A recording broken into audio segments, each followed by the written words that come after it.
Welcome back. Today, we're diving into the TOEFL Reading, Read and Notice section, a task that tests your ability to navigate real-world administrative information. Let's sharpen your skills in pinpointing specific requirements and procedures so you can breeze through these questions on test day. If you're finding these tips helpful, make sure to subscribe to myTOEFL for more expert strategies to boost your score. Let's keep working toward your goals together. Archive Access Authority.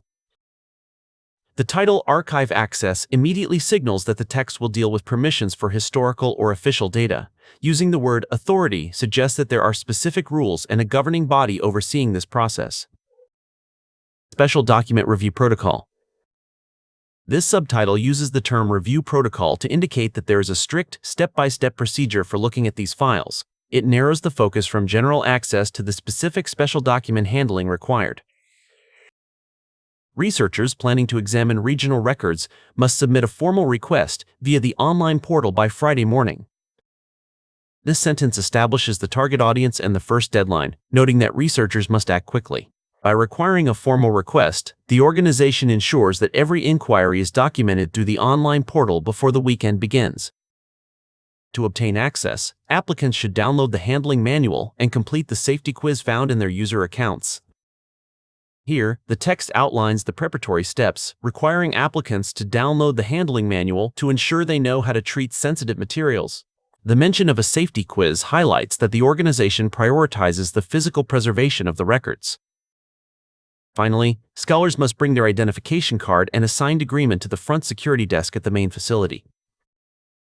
The final step involves a physical transition, moving from online tasks to visiting the main facility in person. By asking for an identification card, the notice emphasizes the security measures necessary to enter the front security desk. What type of organization issued the notice? This question asks us to identify the type of organization responsible for this notice.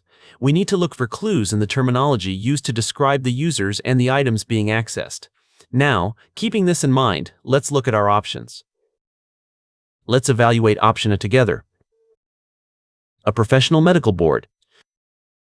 While a medical board might have records, nothing in the text mentions patients, health, or medical data. The text focuses on regional records and scholars, which doesn't fit a clinical setting, so we can eliminate this. Now, let's examine option B. A historical research center. This is a strong match because the text mentions regional records and archive access, which are core functions of a historical research center.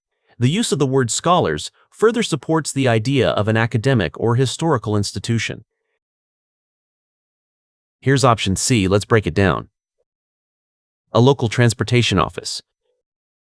A transportation office would deal with vehicles or transit routes, but the notice is about special document review. There is no mention of travel or logistics, making this a distractor. Let's take a closer look at option D. A commercial travel agency. Although people travel to the main facility, a travel agency sells trips, whereas this organization manages archive access. These are completely different services, so this option is incorrect. The correct answer to this question is option B, since the vocabulary regarding archives and researchers aligns perfectly with a historical institution.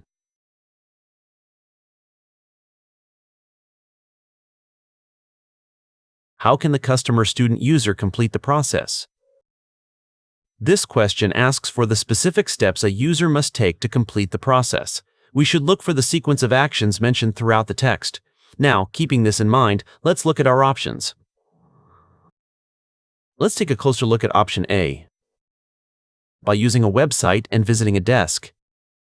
This option accurately summarizes the two-part process, first using the online portal for the request and quiz, and then visiting the front security desk in person. Since it covers both the digital and physical requirements, it is a very strong candidate. Now, let's examine option B. By calling for a verification code by phone. The text never mentions a phone or a verification code as part of the instructions. It strictly refers to an online portal for communication, so this option is factually unsupported by the passage. Here's option C. Let's break it down. By attending a lecture in the city center.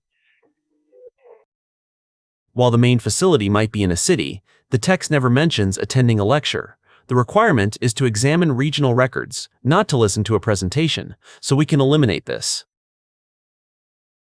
Let's evaluate option D together. By mailing a signed document to the office. The notice says to bring the signed agreement to the desk, not to use mailing services.